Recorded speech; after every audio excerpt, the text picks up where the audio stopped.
भौतिकी की आसान राहों में मुश्किलें संस्करण 7।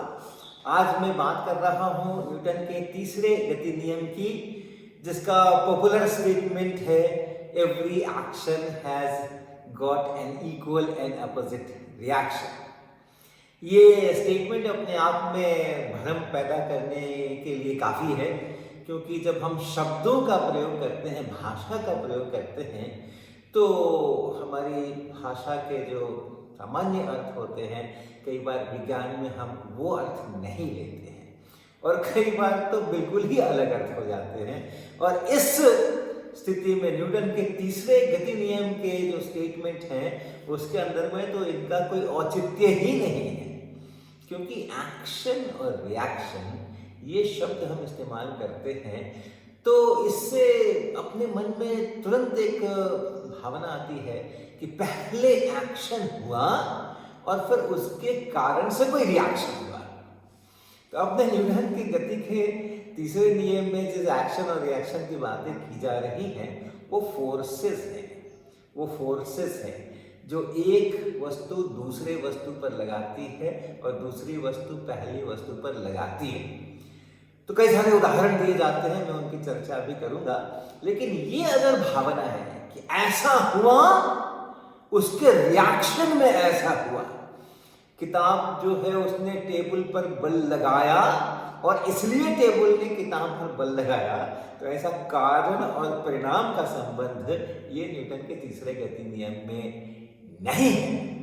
अगर दो बराबर द्रव्यमान की वस्तुएं, इक्वल मास के ऑब्जेक्ट्स कुछ दूरी पे रखे हों, या दो आवेशित कण किसी दूरी पर रखे हों, चार्ज पार्टिकल्स किसी डिस्टेंस के ऊपर रखे हों, तो वो एक दूसरे के ऊपर बल लगाते हैं, वो एक्शन और रिएक्शन है। अब किस वाले बल को आप कहेंगे कि ये एक्शन है और किस वाले बल को कहेंगे कि उसका रिएक्शन है? तो ये एक जरूर ध्यान में रखने की बातें हैं। और भी कई सारी चीज़ें हैं। हमारे बहुत सारे शिक्षक, हमारे बहुत सारे विद्यार्थी न्यूटन के तीसरे गति नियम को बहुत अच्छी तरह से जानते हैं, समझते हैं, और वो बलों के रूप में ही इस एक्शन और रिएक्शन शब्दों को लेते हैं, कोई संदेह नहीं। लेकिन कई बार ऐसा होता है कि जब हम इसका इस्तेमाल कर रहे होते हैं तो कहीं ना कहीं हम भटक जाते हैं, एक दूसरे पर बल, ये कहीं ना कहीं हम उसमें से भटक भी जाते हैं कई बार। तो जैसे कि अपने घर का पता कोई नहीं बोलता। स्कूल से अगर आप घर आते हैं तो आप गाने गाते हुए आओ, आप गुनगुनाते हुए आओ, आप फोन पर बात करते हुए आओ, लेकिन जहाँ बाएं मुड़ना है वहीं आप बाएं मुड़ोगे, जहाँ दाहिने मुड़ना है वहीं आप दाहिने मुड़ोगे, जितनी दूर चलना है उतनी दूर चलोगे, अपने घर पे बिल्कुल सही सलामत पहुँचोगे। लेकिन किसी ने अगर एड्रेस बताया है कि फलानी जगह जाना है और ये उसका एड्रेस है, ऐसे ऐसे जाना है, यहाँ पर एक हॉस्पिटल आने वाला है, उसके बगल से ऐसे गली जाने वाली है, इधर मुड़ना उधर करना, आपने अच्छी तरह से समझ लिया, तो फिर आप अच्छी तरीके से जब उसका पालन करते हुए चलेंगे तो सही जगह पे पहुंच जाएंगे। लेकिन रास्ते में अगर कहीं ध्यान इधर उधर हो गया तो फिर आपके पैर आपको स्वयं उधर नहीं लेके जाएंगे, आप रास्ता भटक सकते हैं। तो ऐसा ही न्यूटन के तीसरे गति नियम के साथ बहुत बार होता है। आज मैं उनकी चर्चा नहीं करूंगा। आज मैं चर्चा करूंगा कुछ उदाहरणों की जो न्यूटन के तीसरे गति नियम को बताने के लिए साधारणतः दिए जाते हैं। तो कई सारे उदाहरण दिए जाते हैं। एक जो बहुत कॉमन है, हर टेक्स्ट बुक में मिलता है और हर व्याख्यान में सुनने को मिलता है, वो है गन का रिकॉइल। बंदूक से जब गोली चलाई जाती है तो गोली तेजी से आगे की तरफ जाती है और बंदूक पीछे की तरफ जाती है। न्यूटन के तीसरे गति नियम का ये उदाहरण है। गन ने बुलेट के ऊपर आगे की तरफ बल लगाया तो बुलेट ने गन की तरफ पीछे की ओर बल लगाया। तो इस प्रकार का हम लोग उदाहरण देते हैं। अव्वल तो ये उदाहरण मुझे बिल्कुल पसंद नहीं है। हमारे छोटे छोटे बच्चे हैं, प्यारे प्यारे बच्चे हैं, कोमल कोमल बच्चे हैं, उनको बंदूक और गोली की भाषा बताने की क्या जरूरत है? कोई अच्छा सा उदाहरण होना चाहिए उनके लिए। लेकिन चला आ रहा है, परंपरा से ये उदाहरण चला आ रहा है। तो मैंने तो कभी गन पकड़ी नहीं है, तो मुझे कुछ भी पता नहीं है। मैंने एनसीसी में भी कभी भाग नहीं लिया था, तो कैसे गन चलती है और कैसे धक्का होता है और क्या होता है मुझे पता नहीं। लेकिन जो चित्र निकल करके आता है टेक्स्ट बुक के डिस्क्रिप्शन से, वो कुछ ऐसा आता है। गन तो मैं बहुत उल्टी सीधी बनाने वाला हूँ। तो कोई एक भारी सा इधर है, एक बैरल है और नली, उस नली के बाद फिर कुछ ट्रिगर दबाने का कुछ है और कुछ है और ऐसा करके कुछ गन टाइप का है। और चित्र ये बनता है दिमाग में, अनलेस कि आप वाकई जाकर के किसी फौजी को पूछो कि भाई क्या होता है। जो चित्र बनता है फिजिक्स क्लासरूम में कि यहाँ एक बुलेट है, यहाँ एक बुलेट है, और जब ये गन इस बुलेट पे फोर्स लगाती है, जब हम ट्रिगर दबाते हैं तो ये गन जो है इस बुलेट पर फोर्स लगाती है और ये बुलेट आगे निकलती है और बुलेट गन पे फोर्स लगाती है और वो पीछे जाते हैं। ये अपने आप में बहुत बड़ा भ्रम है, बहुत बड़ा भ्रम ये बनता है इसमें से। क्योंकि अगर ये चित्र है, अगर, और ये जो नली है और ये जो बुलेट है वो यहाँ सक रही है, यहीं से गन बुलेट के ऊपर और बुलेट गन के ऊपर फोर्स लगा रही होगी। लेकिन अगर वैसा है तो ये तो फ्रिक्शन का फोर्स हो गया, क्योंकि बुलेट की सरफेस और इस बैरल की सरफेस, इस नली की सरफेस, ये तो आपस में समानांतर है और सटी हुई है और रगड़ती हुई चल रही है। तो ये तो फ्रिक्शन का फोर्स हो गया, और फ्रिक्शन का फोर्स तो बहुत ज्यादा होता नहीं है। घर्षण गुणांक mu into normal force N, घर्षण गुणांक कोई 1000, 2000, 10,000 तो होता नहीं, और नॉर्मल फोर्स तो यहाँ बहुत ही कम होने वाला है। अगर बहुत टाइट फिट हो ये, अगर ये बहुत टाइट फिट हो और नॉर्मल फोर्स बहुत ज्यादा होने वाला हो, तो ये चलेगी कैसे बुलेट? ये तो ढीली ढाली ही होगी तभी तो चलेगी। तो ये तो संभव ही नहीं है कि ये बुलेट और ये जो नली है ये इस तरीके से बल लगाए। तब कहीं ना कहीं कुछ और मामला है।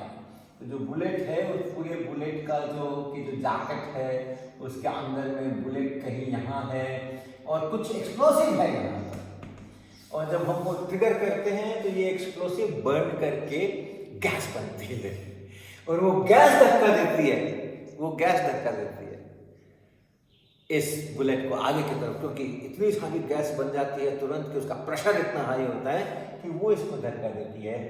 गैस धक्का देती है इस बुलेट को आगे की ओर, और जब गैस बनेगी तो केवल इसी तरफ प्रेशर नहीं लगाएगी, वो इस तरफ भी प्रेशर लगाएगी।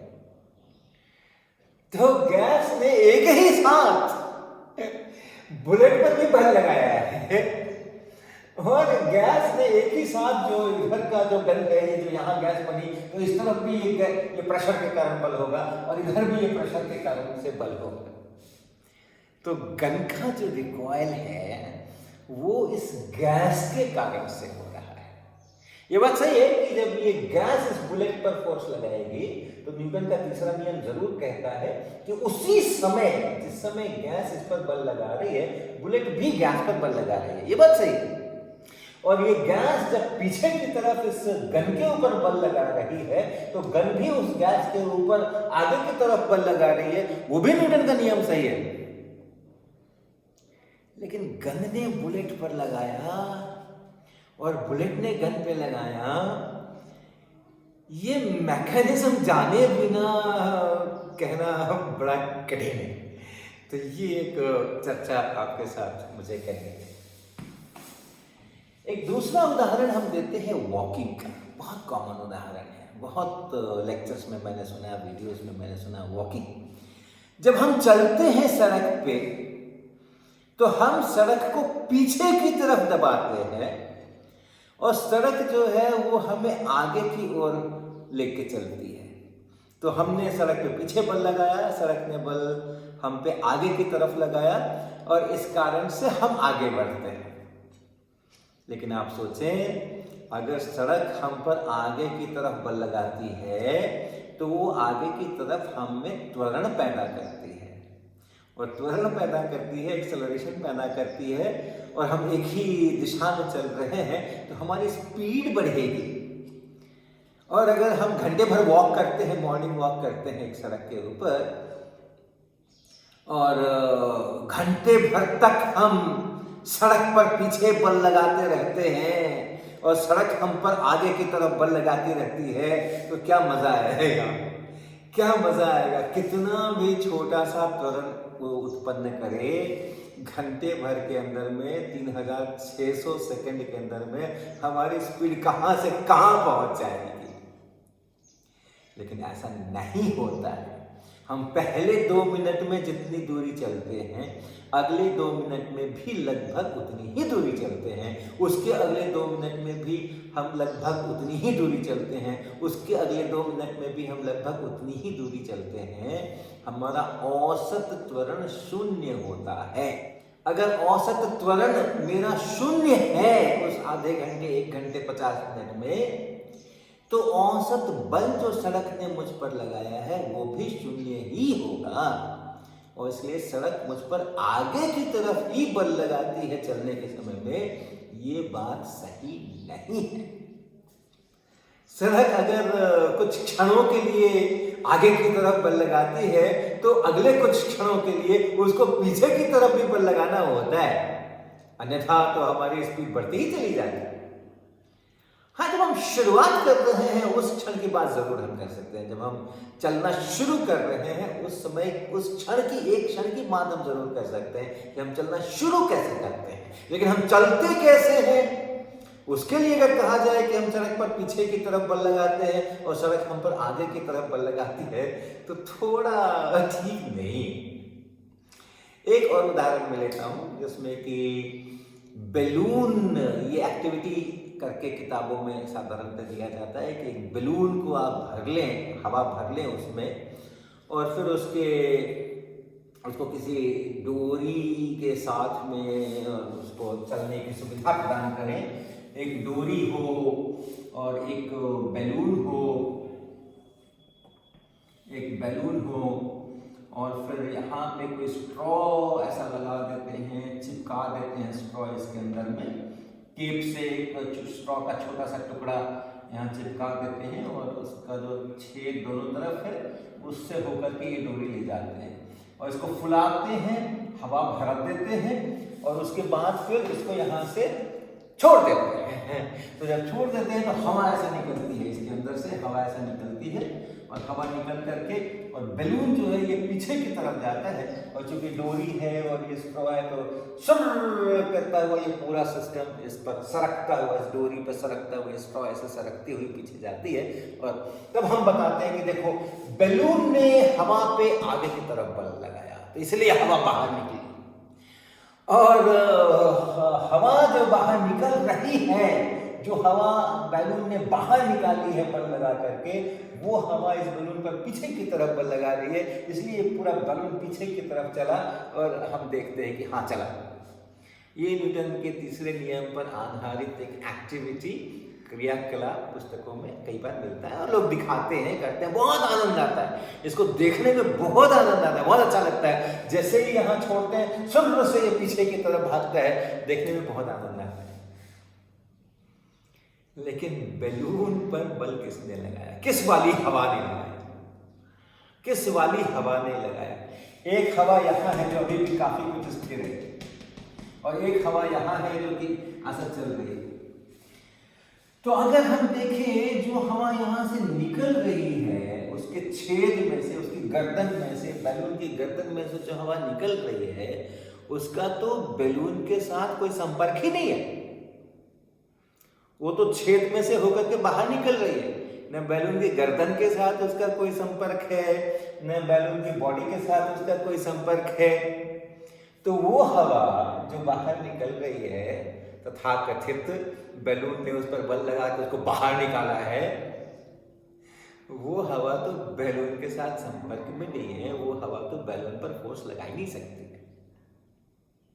जो उसके पीछे की हवा है, यहाँ की हवा है, यहाँ की हवा भी नहीं लगा रहे हैं हम, यहाँ की हवा के भी जो मॉलिक्यूल्स हैं वो बैलून के साथ, इसके रबर के साथ संपर्क में नहीं है। जो यहाँ की हवा है इस जगह की, वो जब इस पर बल लगाएगी तो इधर की तरफ बल लगाएगी, क्योंकि आप जानते हैं जब गैस किसी कंटेनर में रखते हैं तो उस गैस के प्रेशर के कारण से, दाब के कारण से जो बल लगता है वो परपेंडिकुलर दिशा में होता है, सतह के परपेंडिकुलर दिशा में होता है। तो ऐसा अगर इसकी शक्ल है तो ये परपेंडिकुलर इधर होगा, हवा, यहाँ वाली हवा बैलून पर इधर की तरफ बल लगाएगी, इधर की तरफ बल लगाएगी और उसका जो इस क्षैतिज दिशा में घटक है वो आगे की तरफ होगा, पीछे की तरफ नहीं होगा। इतना बड़ा घटक नहीं होगा, उतना छोटे से ऐसा।